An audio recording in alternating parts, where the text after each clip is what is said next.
How's it going, guys? Today I'm going to be teaching you how to replace a power steering pump on a 2006 NC Miata. So first what you want to do is take off the belt, and in order to take off the belt you have to loosen the tensioner pulley, which is located way down in there. Now I tried getting to it with a 1/2 inch ratchet and it's just not doable. There's not enough room to ratchet it up and down, so what I'm going to have to do is take out the battery. So in order to take out the battery, first you must take out the battery cover. Alright, so now I'm disconnecting the negative terminal. Now I'll remove the positive. Alright, so now I'm using a 10 mil deep to remove the bracket for the battery. Alright, so you don't have to take these off all the way, because all these are is a couple of hooks holding on the bracket. So all I have to do is just get them out of the way, remove them, and out comes the bracket. So now you just simply remove the battery from the tray. So now that the battery's out, we now need to remove the tray. Now the tray is in two different pieces. There's the bottom part and the top part. So in order to remove the bottom part, you need to take these bolts out. There should be 4 of them. I already loosened up these 2, and there should be 2 more in those corners. So in order to take this off, the top piece, you have to push everything out like that. So also make sure that you take this clip out. It's also attached to the top part of the tray. Now there's 2 bolts here. I already took them out. It's one right here, the one in that corner.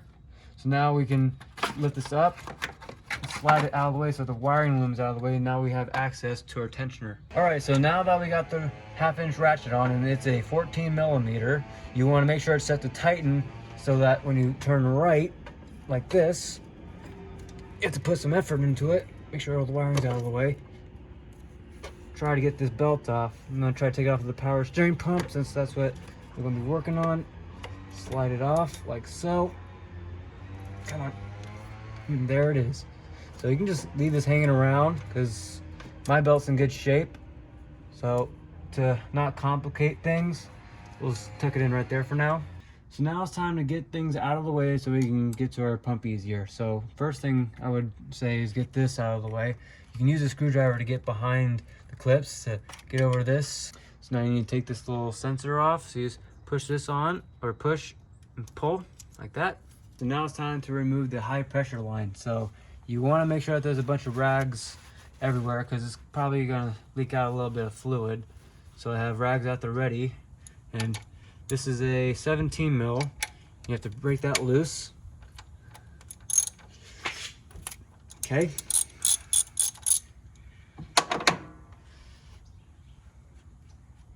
And this is a banjo fitting. So out comes the bolt. Should be a washer on it. And there should be another washer on the bottom. There it is. Now we're going to disconnect the low pressure side. So you're supposed to take that bolt off down there, but you can't really get to it without taking off the throttle body. So we're going to have to do that later. So you want to remove this clamp backwards like that. And have rags at the ready because this one's probably going to leak. Wiggle, wiggle, pull. All right, here it comes. But yeah, a lot of fluid. Not that much. Okay, you just want to move these out of the way. All right, so I went ahead and loosened that up so I can pivot this out of the way. So now that makes both the high and low pressure lines out of the way so we can get to our power steering pump. All right, so now it's time to unmount the power steering pump. So there's 3 bolts. There's one here, one right here, and one in there. So to get to the top 2, I just used a deep, what is this, 12 mil, so I can get to this one. I already loosened them, already cracked them loose, so those 2 are pretty easy. But that bottom one, I tried using this, but it hits this brass piece right here. So I had to create this, which is a stubby 12, an extension, and a swivel in order to get to that one, so it can bring the ratchet out, like right here, so you can just get the leverage and crack it loose. All right, so I just took the bolt out of the bottom out, and I nearly dropped it inside the hood latch area. So if, when you have a chance, just probably should do this at the beginning, just cover up that hood latch area because you don't want to have to fish a bolt out of there. All right, so for the last one, you want to make sure that you're holding onto the whole pump because it would just fall down if you didn't. All right, so there's the last bolt. So now, oh, there was also a clamp right here. Mine didn't have one. As you can see, they're just all broken, but undo that if you have one, and there is the pump. All right, so I just went ahead and dumped out all the old fluid out of the pump so it doesn't spill all over the floor. So now I'm just comparing my new pump to my old one, and I can already see that we're gonna have to disconnect this line off and this sensor piece. So we just cracked this loose. It's a deep 17, and word to the wise, I would definitely crack this loose while the pump is still in there, because we had to stick a screwdriver through this hole, and we eventually got it off, but it was just a big struggle. All right, so now to get this off, you need a stubby 12 mil. I already cracked it loose, but in order to do that, you stick a screwdriver through the pulley like so, hold it down, and you break it loose. So in the kit comes 2 washers and 2 O-rings. The 2 O-rings, one goes on this right here, and the other one goes on the sensor right there. And the 2 brass washers go on the banjo bolt. One goes on the bottom surface, and the other one goes on top. All right, so this is a pick that I got from Harbor Freight. It comes in handy for taking out little O-rings like this. So you just get under it and work your way around it. And there's the old one. All right, so this one, this is where I saw a little bit of fluid coming out, and that's why. I broke it when I was trying to take it off, but it's definitely crushed, it's used, it's worn, and that's probably the source of why it was leaking. So right now I'm cleaning the surfaces of where the new O-rings are gonna go. You wanna make sure there's not one speck of dirt or dust or nothing. So I'm just getting all the fluid off and trying to make it as clean as I can. All right, so I went ahead and put a new O-ring on. I used some new fluid to lubricate it so it doesn't get pinched. I'm now gonna take this off, get my bolt ready, press the new guy in, like so. All right, feels good. Line up the bolt hole, put the bolt back in. All right, so when you're putting the O-ring on the sensor, be careful with the threads. They are sharp and it could cut the O-ring, so you have to make sure you put it on evenly. So now we're gonna put it into our new pump. Take that plug out, and very carefully make sure that the surface is good, no dirt gets in there. Screw the sensor on. All right, so now, because these are just O-rings, you don't want them super tight. You just want them nice and snug. So same thing with the sensor, it's just an O-ring, so you wanna make sure it's just nice and snug. So now it's time to put the new pump back in. As you can see, there's a sleeve right here, so you just need to make sure that the sleeve goes in inside the hole in the back, like so. There it goes. Get a bolt and put a bolt in. All right, so I went ahead and put this one in first. I put that one in by hand, both of those, but for the bottom one, you can't really get your hand in there, so I used a long 12, put the bolt on it, and then started it that way. All right, so real quick, for the top 2, just like how I disassembled, I used the deep, and for the bottom, I used this contraption with the stubby 12, the extension, and the swivel. So now we put the return line back on. Just push that back on like so, and then you can put the clamps back on. So before you put the pressure side on, you want to make sure that the surfaces are clean. So you want to get a clean rag, clean both surfaces, top and bottom. Make sure there's no fluid, no dust, nothing. All right, so now that the surfaces are all clean, we're going to remove this, a plug. Okay, get our bolt with the new washers from the kit.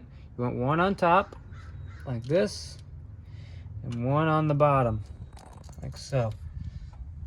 Get the bolt started.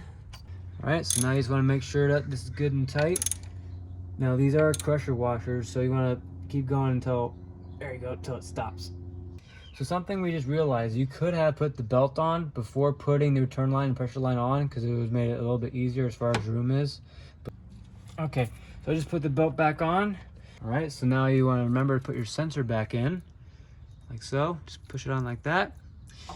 Bring this over, push it back in here, put that back into place. All right, so now we're going to put our battery back in. So to do that, we're going to put your tray back on. Now in here, there's this oval looking thing. You just want to make sure that that's lined up. All right, so now it's time to put the battery box and clip it back onto the battery tray. I already got the bolts down there all tight, so now we just need to clip this back into place. All right, so now we got to put our battery back in. Make sure the positive terminal is on the correct side. Make sure the wires are out of the way. All right, so now we need the battery bracket. And as you can see, there are 2 hooks. You're basically trying to hook it on the bottom of the battery tray and then clamping it down with these 2 nuts. So when you tighten down the nuts and you got the hooks in, you want to tighten them down evenly so the hooks don't come out. And when you go to tighten it, you want to just make sure that they're snug, not tight, because you don't want to break the bracket in half. All right, so I'm going ahead and tightening down the terminals. You want to put the positive on first and put the cover on so that nothing shorts out the system while tightening down the negative. And don't forget to put the clip back in for the negative wire. All right, so put that back on there and clip it back down. All right, so now everything's back together. We checked everything. Now the one thing I didn't mention was the fluid.